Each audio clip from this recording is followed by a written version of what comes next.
Good morning, Raccoons. All right, let's debrief our Alice drill because that was the most awake I've seen you on a Monday in a very long time as we kind of worked our way through that. So just to kind of debrief everything that happened, I took some notes. Your teachers have a back channel. If there's questions that pop up, we can pop those questions in there, and I can even review them tomorrow because I know we're all just kind of coming down from what that experience was.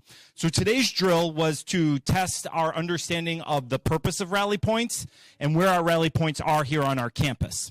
So a few quick things. So the fire alarm went off at 8:44-ish a.m., which tested a few things. A few of you were out in the hallway because you have crutches and you have early passing period. A few of you are out in the hallway because you snuck out. And a lot of you were standing by the door, kind of crowding around and then standing in the door when we should have been evacuated because you were looking to your teacher to figure out what to do and where to go. So it's important to remember that if we are evacuating, we need to get out. We have planned routes. We also know that getting out the closest door is also really good as well. We get out of the building and we wait for further direction.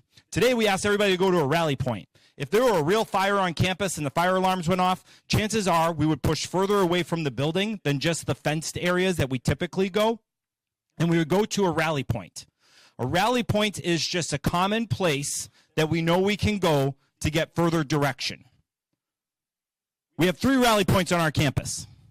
They are the tennis courts, Ruck Stadium, and then the softball West Fields.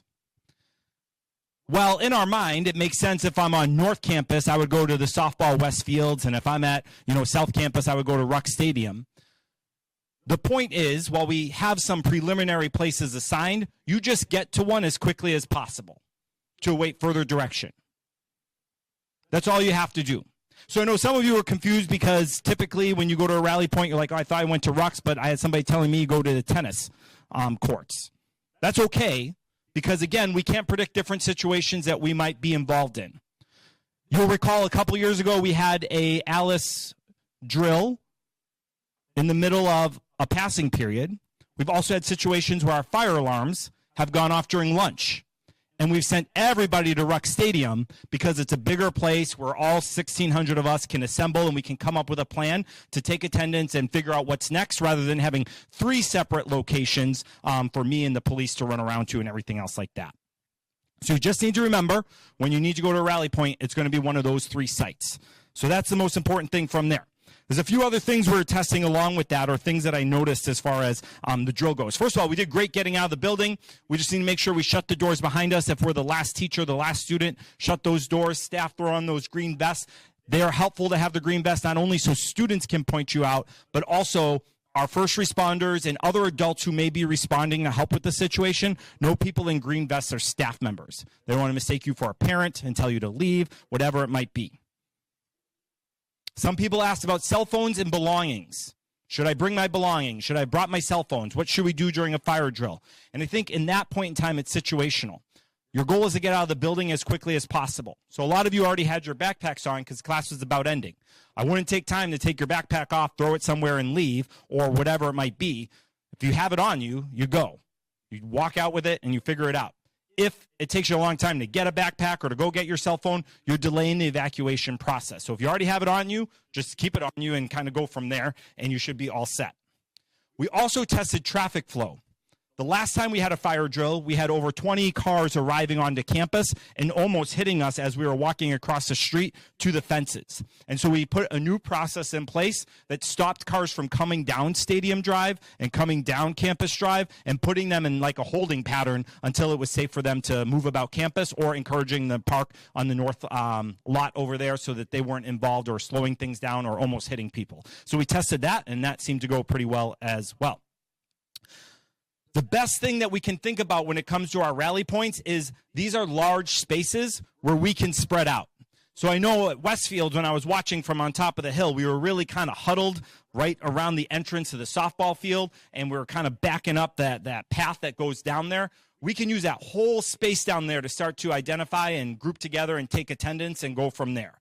So the point is spread out. Same with Ruck Stadium. We all kind of got there and stood right by the gates on the track. It went fine. It went great. But again, if we spread out, it might ease a little bit of the confusion or help us just navigate the situation a little bit more clearer. So you got that whole space. Don't be afraid to spread out as far as that goes. Oh, my goodness. ultimately, this is what Officer Don and I were talking about when we were planning, was you can only control what you can control.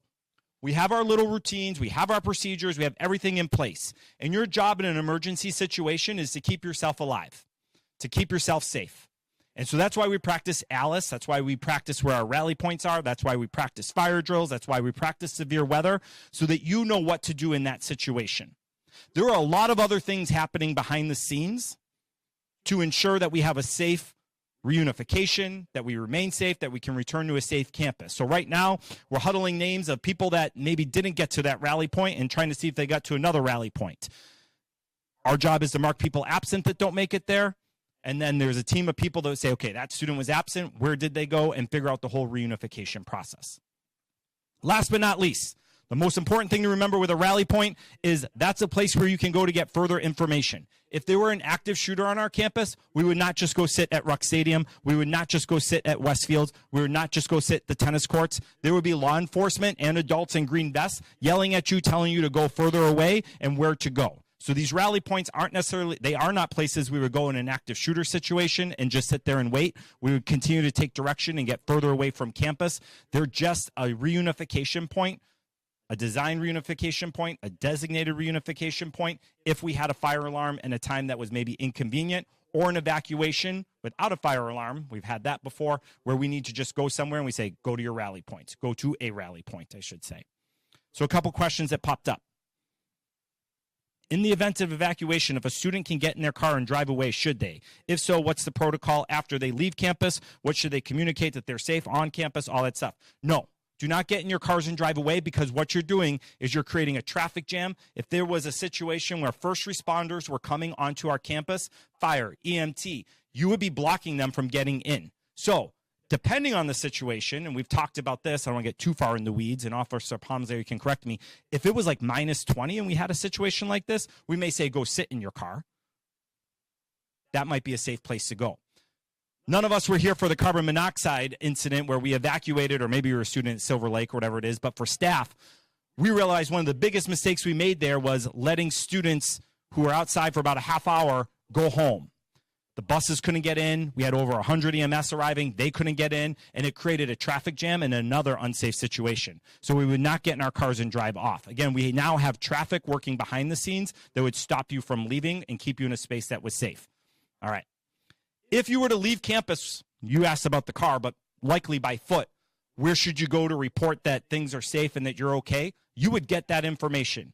It's likely you would get a text message, or there'd be some sort of alert sent out that said, if you evacuated Oconomowoc High School and you ran away from campus, we are meeting at X, Y, and Z.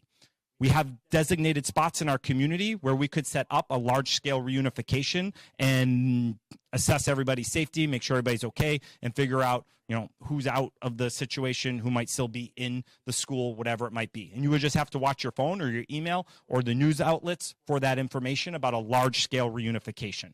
We don't have to get into that now because that's all scenario dependent.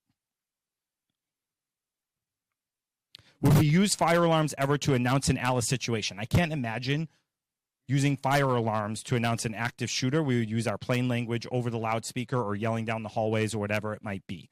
Fire alarm is used to evacuate the building, whether it's a fire or if we know we need to get out. It might be easier to just pull the fire alarms than it is to get over the loudspeaker and say, everybody get out of the building, whatever it might be. So that's a good question there. But if there were an active shooter, we would not pull the fire alarms in that situation. We would communicate over the loudspeaker and by yelling about where to go, information you need in order to keep yourself safe. So I would say overall success. We got out of the building very quick. We got to our rally points. I thought this was going to take 15, 20 minutes. In about 10, 11 minutes, we had everybody accounted for that we could. Attendance was taken. When we think about this idea of information, you heard the alarm. You had the information, the alarm was going off. You got out of your class. You were given further information to go to a rally point. You went. You did your best to meet up with a teacher or an adult. Attendance was taken. We're working through that. Our traffic system worked well today, and we got some questions answered when it comes to rally points. How do we know when to go to a rally point versus a fire drill spot? Good question. Adults would be telling you, or first responders would be telling you, or people in green vests would be telling you, go to a rally point. Just like today. You heard the fire alarm go off, and you probably assumed that you were going to your fire alarm spot, but adults were around saying, go to a rally point, go to a rally point, go to a rally point. So we were just communicated. It's that information, that I piece. Question.